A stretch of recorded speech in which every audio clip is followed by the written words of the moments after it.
हरिशयन एकादशी आज श्रीक्षेत्र श्री जगन्नाथ महाप्रभु सहित चतुर्धा मूर्तिंकर सुनावेश। जय जगन्नाथ। नमस्कार। मु तपन एस्ट्रोलॉजी को आपण को स्वागत। आज आषाढ़ मास शुक्ल पक्ष एकादशी इंग्राजी 2024 मसीहा जुलाई मास 17 तारिख। आषाढ़ मास शुक्ल पक्ष एकादशी को हरिशयन एकादशी बोली कहा जाए।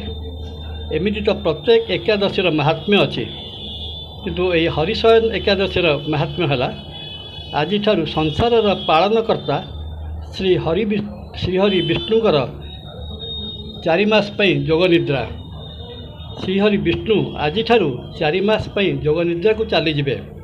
यही समय रे समग्र आर्यावर्त विवाह व्रत प्रभृति मांगलिक कर्म को निषेध करा जाइछि। आसंता कार्तिक मास शुक्ल पक्ष एकादशी ठारू अर्थात हरि उत्थापन एकादशी पर विवाह व्रत प्रभृति मांगलिक कार्य पुणी आरंभ करा जिवो।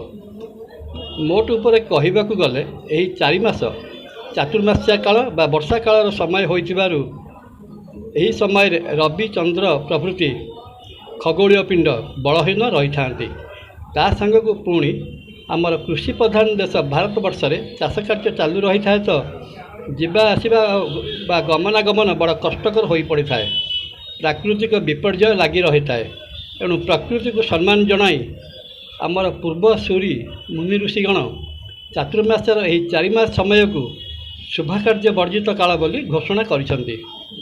एही समय रे श्रीक्षेत्र रे विराजित महाविष्णु श्री जगन्नाथ महाप्रभु पतित पावन यात्रा बा गुंडीचा यात्रा शेष करी श्रीमंदिर सिंहद्वार ठारे रथ उपरे विराजमान करिसेंती। आजिर एही आषाढ़ मास शुक्ल पक्ष एकादशी जहाकु कि एठारे बड़ एकादशी बोली कहा जाए। यही तिथि रे चतुर्था विग्रह बा चतुर्था मूर्ति स्वर्ण आभूषण रे मंडित हेबे। एहाकु आमर स्थानीय भाषा रे श्री जगन्नाथ महाप्रभुंकर राजराजेश्वर बेश बा सुना बेश बोली कहा जाए। एकादशी तिथर महात्म्य तो थाए, ता पुणी पवित्र हरिशयन एकादशी ता संग को पुणी श्री जगन्नाथ महाप्रभु समेत चतुर्धा मूर्तिंकर सुनावेश रे दर्शन देवा। जन्म जन्मांतर पाप खंडन होता है। मृत्यु संसार चक्रु मुक्ति मिलता है। जीवात्मा परमात्मार लीन होता है। से तो कह जाइछि रथेतु वामन दुष्टम पुनर्जन्म न विद्यते। अर्थात रथारूढ़ वामन रूपी श्री जगन्नाथ महाप्रभु को दर्शन कले प्राणी मोक्ष प्राप्त हो जाए, पुनर्जन्म हुए नहीं। आउ यही अवसर में रथारूढ़ चतुर्धा मूर्तिंकर आज आरती आपण मान समर्पित। जय जगन्नाथ।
निर्मला